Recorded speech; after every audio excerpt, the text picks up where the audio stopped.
to be here. My name is Natalie Brunell, and I am the host of the Coin Stories podcast. I am a first-generation American. I was born in Poland, and my parents always dreamed of coming to the United States to raise their children there because they grew up under communism, and they had no sense of economic hope or social mobility. My parents came to the United States around the age of 40, and they worked so hard to be able to afford a house, a small home outside of Chicago for them and for my brother and for me.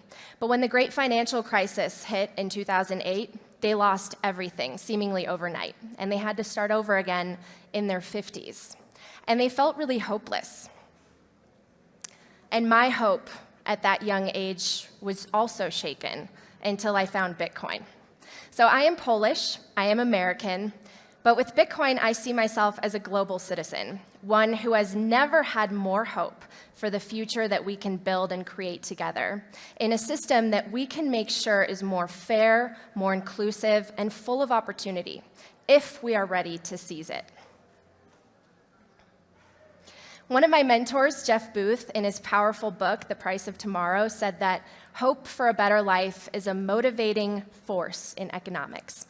It motivates us to work hard, to achieve, and so that we can plan for our futures. And hope allows us to really envision a better future so that we can provide everyone that we care about with more abundance, with prosperity. And I believe hope is essential to the human spirit. It really is like oxygen. It breathes life into our dreams and gives us courage to face even our most daunting challenges. Hope is really a spark that lights up the dark times, and it's a steady flame that keeps us moving when the road gets tough. And without hope, we're really like boats adrift. But with it, we have a compass, a sense of direction that moves us forward. Hope is really inherently positive. It's one of the most powerful forms of inner strength that gives us energy, it nourishes us, it calms us, especially in those conversations that we have with ourselves when we're full of doubt. And it is a fundamental part of our humanity. But as you may agree, we're losing hope. For a long time, especially in my 20s, when I was working my way up in the legacy television news world, I was really starting to feel hopeless. I started to wonder if the future was actually going to be better. People everywhere were working harder and harder for money that was worth less, including myself. And the cost of living everywhere just keeps going up. So fewer and fewer people feel like they can really keep up. They're treading water. Everyone knows that something feels off. Something feels unjust and broken. In 1957, nearly 70 years ago, Ayn Rand wrote in Atlas Shrugged, "When you see that trading is done not by consent, but by compulsion, when you see that in order to produce, you need to obtain permission from men who produce nothing, when you see that money is flowing to those who deal not in goods but in favors, when you see that men get richer by graft and by pull rather than by work, and your laws don't protect you against them, but protect them against you. When you see corruption being rewarded and honesty becoming a self-sacrifice, you may know that your society is doomed." Ayn Rand believed that money was the barometer of society's virtue and its values, and she was prophetic in describing the decay that sets in when society abandons the free principles of free trade, of individual rights, and of merit.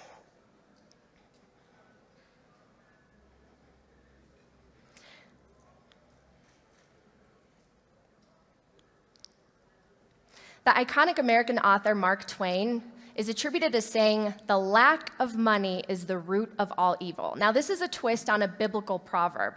The love of money is the root of all evil. But when you change the word love to lack, you shift the focus from the desire for money to the visceral experience of the absence of money, not having money, and perhaps just feeling like maybe you don't have enough money can lead to all sorts of problems, even driving people to commit immoral acts. Financial insecurity and poverty can push people into desperate situations, leading them to make choices they might not otherwise make. Money really holds the power to shape our human behavior, our decisions, and ultimately the societal structures that we create and live in. And in this perspective, it's not the pursuit of money that creates evil, but the scarcity and lack of it, the lack of economic substance and feeling like you can get by. And that makes people feel unsafe, distrustful, and more prone to control and to coercion, which I think we see more and more of. And when I was a journalist, I was certainly covering more and more in my job. I don't believe we shall ever have a good money again before we take the thing out of the hands of government. That is, we can't take it violently out of the hands of government. All we can do is by some sly, roundabout way introduce something they can't stop. These are words from economist and Nobel laureate Friedrich Hayek, more than 40 years ago, as if he was predicting Bitcoin. It suggests that for money to be stable and useful, it should be free from government control.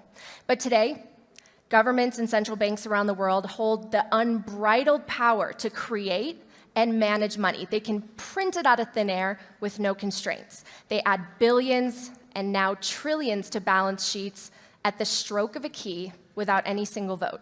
And the United States remains the global reserve currency for now, but it is backed by nothing of scarcity, nothing that can keep the government in check.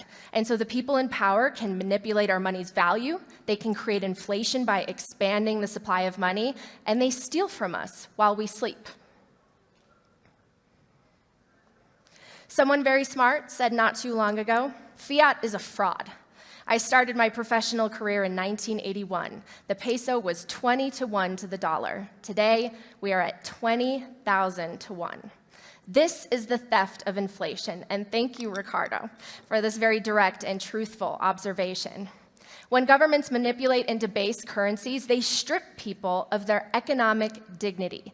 And economic dignity is so core to our self-worth and our ability to have and maintain a sense of hope.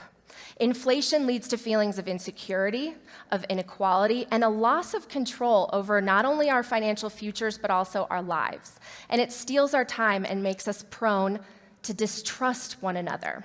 And we see that trust breaking down everywhere. Trust in institutions, trust in maybe the people that are in your own community, because we have a system that is leaving hardworking, good people further and further behind.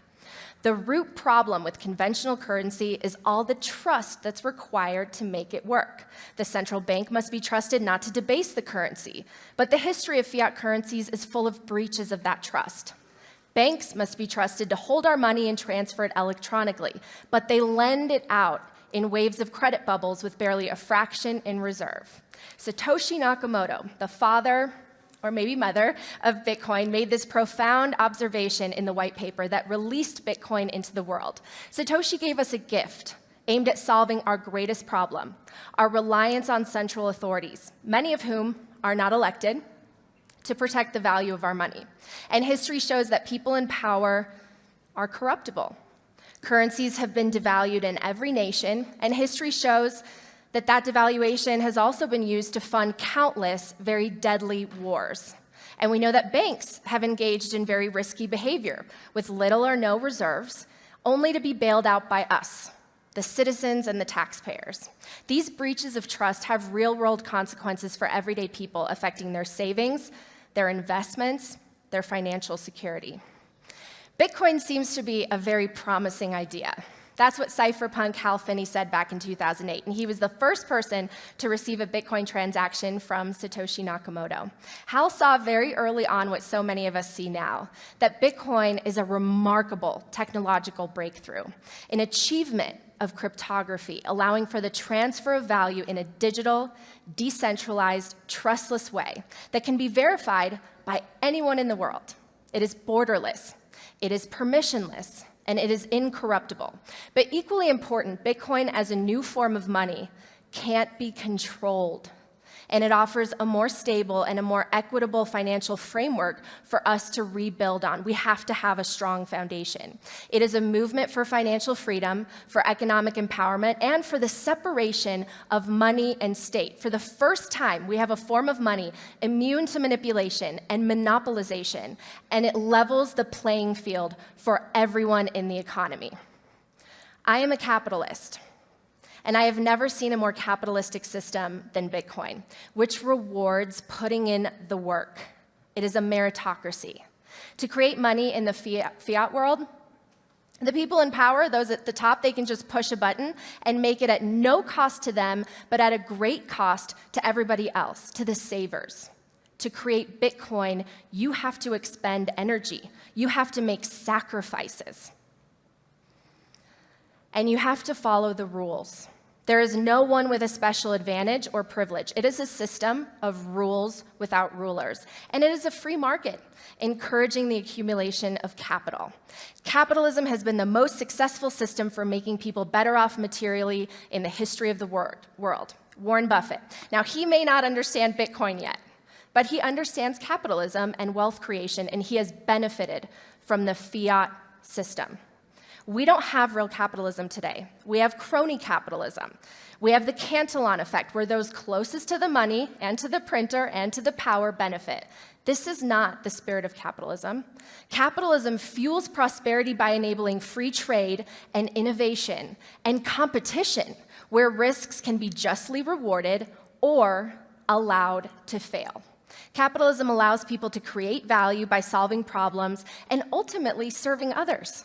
You only succeed in capitalism if you give people something they want, something to fill their needs, something to make them happy, something to make their lives better. Capitalism, in its imperfect form, helped give birth to the innovation that was the internet. And think of how that has transformed all of our lives. We have an internet computer in our hands at all times. And so quickly, it took off and transformed the way we do business and the way we communicate with each other. I remember being a young girl watching the news anchors that I looked up to on national American television networks talking about the early internet in the 90s. They were confused about the @ sign, they didn't know what .com was, and they were very dismissive about how it would fundamentally change everything that we do. The internet democratized information, much in the same way that the printing press democratized information and knowledge in the Middle Ages, which ultimately led to the separation of church and state. Now, the internet gave rise to powerful big tech monopolies, but it also offered a platform to independent voices and creators around the world, including myself, to share their thoughts, to share their ideas, their lives. And Bitcoin will do the same through the creation and transfer and preservation of value in the digital world. It will do it everywhere, instantaneously. It will democratize finance by increasing inclusion, banking the unbanked, and offering property rights to 8 billion people. Whereas the internet allowed for the free flow of information, Bitcoin will allow for the free flow of value. Camarón que se duerme, se lo lleva la corriente. I hope I said that correctly. The shrimp that falls asleep is carried away by the current. I heard this as a proverb that's said in some parts of Mexico about the importance of staying alert and taking action, because complacency can lead to undesirable outcomes. And complacency about Bitcoin can mean losing your hard-earned savings and allowing your money and your future to be controlled by someone else. You don't want to fall asleep on the revolutionary implications of Bitcoin, in the same way that you didn't want to fall asleep on the transition to the internet age. It embodies the imperative of educating yourself about Bitcoin, about the promise and the power of this technology. Doing nothing is not an option when your savings are being inflated away. There is so much darkness in this world today. There is so much division and negativity, and it is our choice if we want to focus on the negatives, the things that are wrong, the things that are broken. But in doing that, we breathe life into the darkness. And the only thing that's more powerful than that darkness and than fear is hope. Hope is being able to see there is light despite all the darkness. So we can choose to focus on the light. The people motivated to change the world through fixing our money, leveling the playing field, helping uplift workers around the world, and building tools for economic empowerment in every nation. Bitcoin is hope. Thank you.